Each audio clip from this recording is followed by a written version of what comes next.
I'm Kent Calder, the Director of the Asian Studies programs here at SAIS, and also of the Reischauer Center for East Asian Studies. It gives me a tremendous amount of pleasure to bring this conference together. We're honored with the range of participants,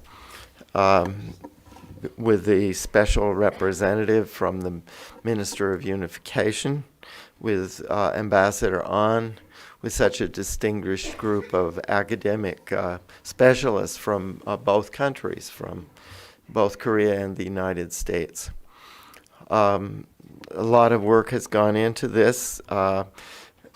We're honored also at the possibility of cooperation with Yonsei University and with the Korea Global Forum 2016. To open our conference today, we have congratulatory remarks from the Minister of Unification, Hong Yong-pyo, which are going to be read by Mr. Kim Nam-jung, who is the Deputy Minister for Unification Policy in the Ministry of Unification. And we're honored that he has come to visit us from Seoul. And then following his remarks, we will also hear from Ambassador An. So welcome, everyone. It's wonderful to see you here.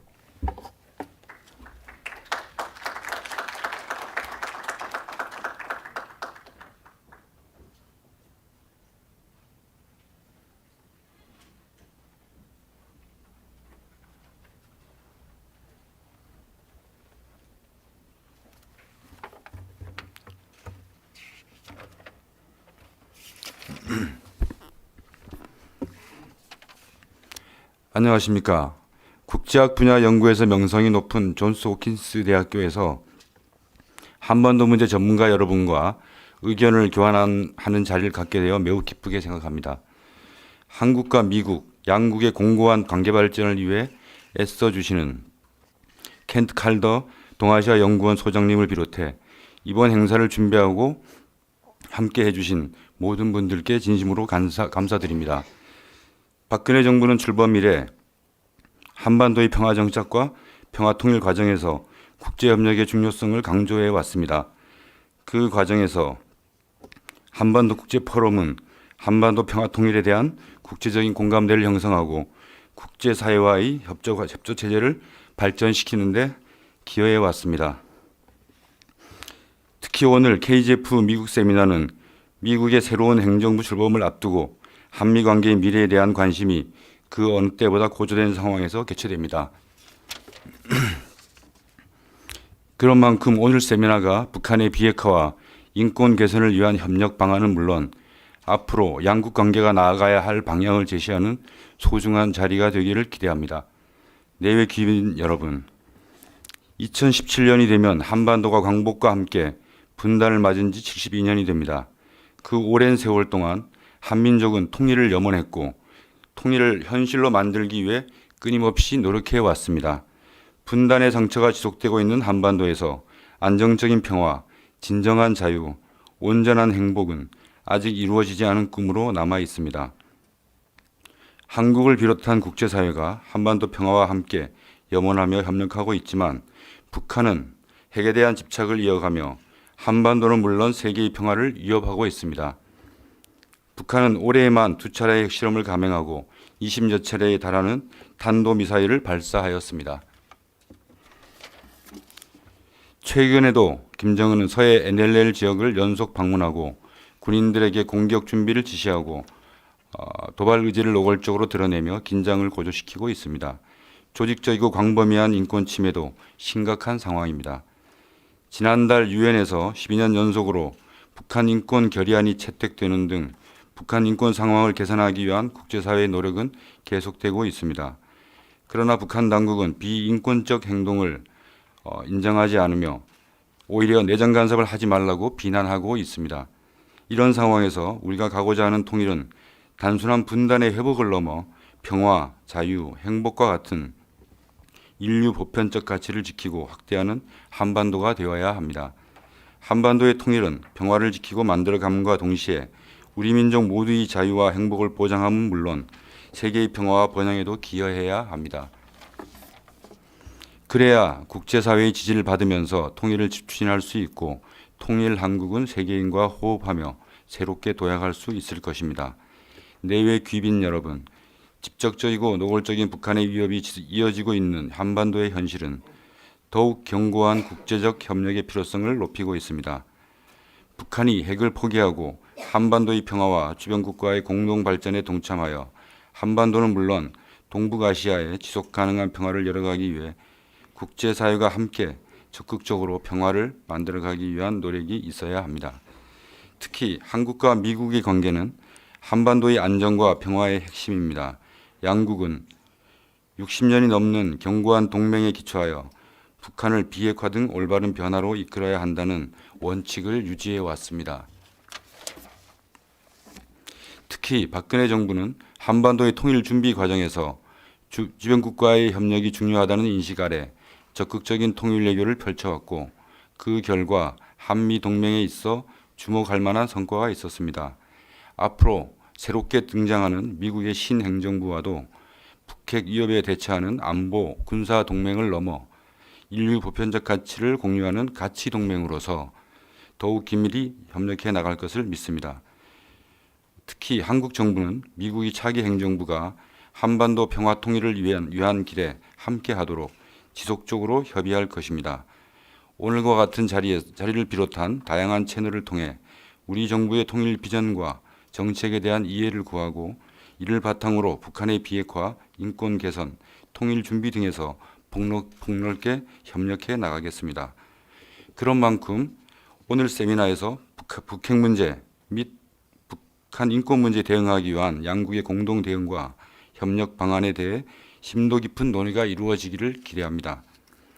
존스 호키슨 출신의 미국 28대 대통령 우드로 윌슨은 나는 내 머리를 최대한 활용할 뿐 아니라 다른 사람의 머리도 최대한 많이 빌린다며 소통과 협력의 중요성을 강조했습니다. 여기 모이신 여러분들께서도 앞으로도 더 많이 소통하고 협력하면서 한미 동맹의 발전은 물론 한반도 평화 통일과 동아시아의 발전에도 큰 역할을 해주시기를 기대합니다. 모든 참석자 여러분의 건승을 기원합니다. 감사합니다.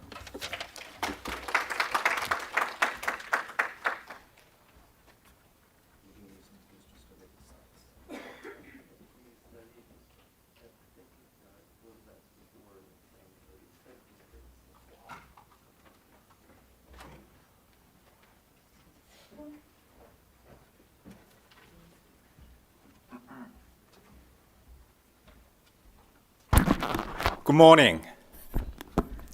Let's wake up. Good morning.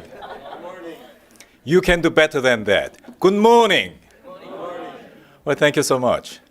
Well, as a matter of fact, I should be thanking Professor Koldo, as well as all the professors coming from Korea, for organizing this very timely meeting. And then why do I say timely? Well, many reasons. But at the same time, let me just tell you two reasons why I think this is a very timely meeting. First of all, this is something which has already been mentioned by Deputy Minister Kim, which is we are in the midst of transition in Washington, D.C. And what is the transition? Transition is the time when incoming presidency looks at what are the issues, incoming presidency looks at what are the solutions, incoming presidency think about if it works or if it doesn't work, right? So that is the time. And then that, in fact, is the context against which we should be looking at North Korean issue. And that is the reason why I think this get-together is very timely.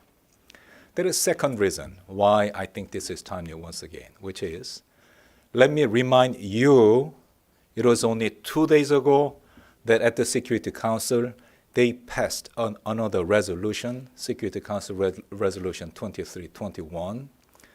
And then when it was done back in March, then of course it was Security Council Resolution 2270, and we thought it was a very strong resolution, and in fact it was a very strong resolution.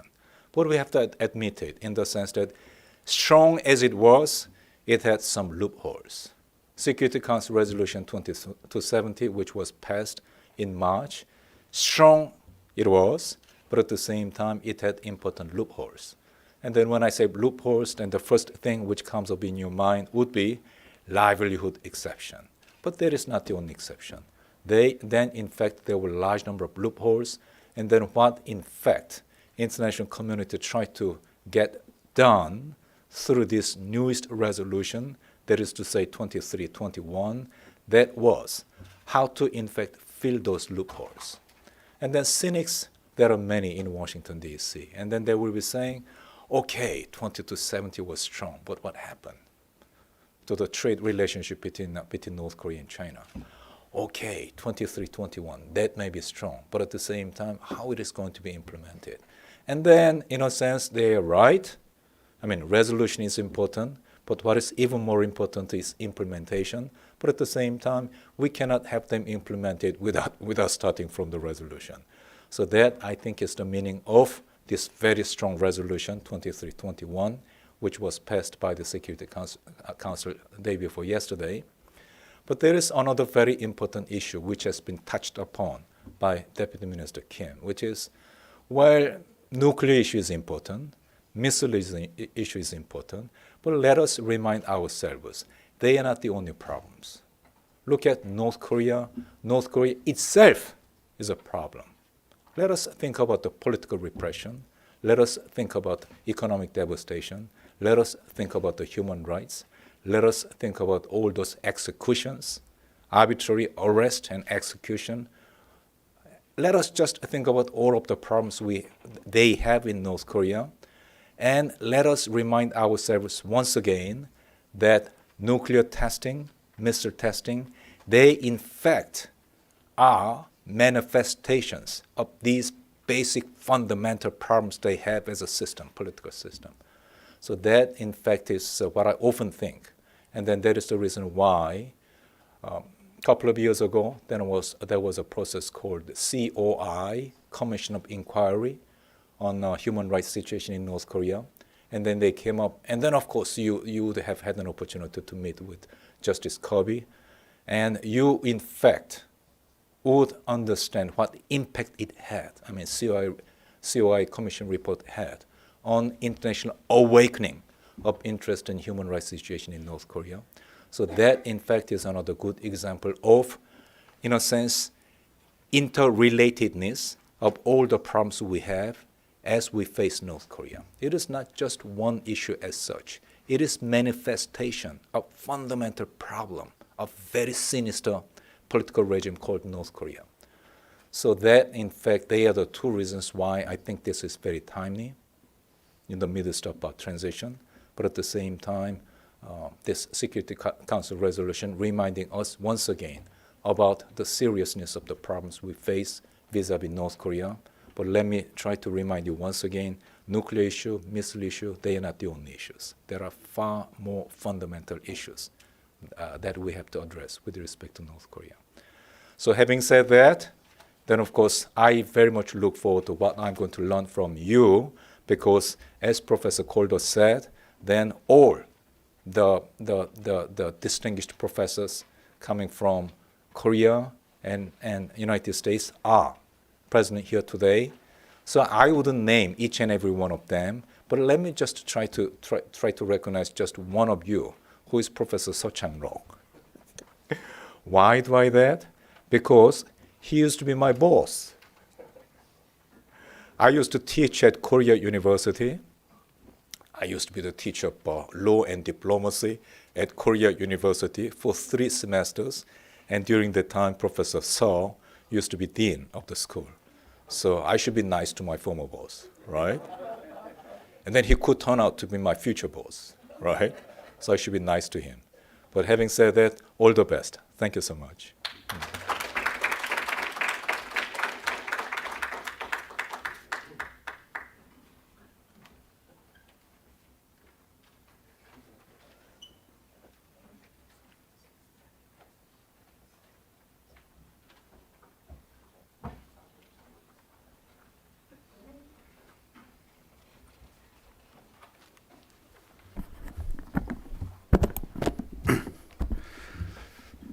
안녕하십니까.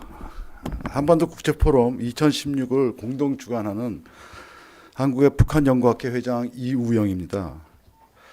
올해 한반도 국제포럼의 대주제는 한반도 평화와 통일을 위한 통합적 접근입니다. 오늘 회의에 앞서 이미 중국에서 7차 당대회 이후 북한의 정세, 비핵화, 남북중 경제협력을 주제로, 독일에서는 한국과 독일의 분단과 통일, 한반도 평화와 안보에 대한 시각을 주제로, 그리고 서울에서는 대주제인 한반도 평화의 통일의 통합적 접근 문제를 중심으로 성과 있는 세미나를 마쳤습니다.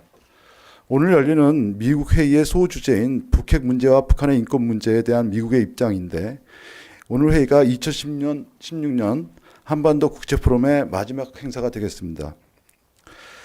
남북한이 모두 평화적 통일을 주장하고 있으면서 70년을 넘긴 분단의 시간 동안 불안정하나마 남북한이 화해 협력을 지향했던 시간은 10년에 남짓하고, 나머지 대부분의 시간은 적대적인 대립과 갈등으로 점철되었다는 것은 모순의 극치인 동시에 우리 모두의 반성이 필요한 지점이라고 말할 수가 있겠습니다.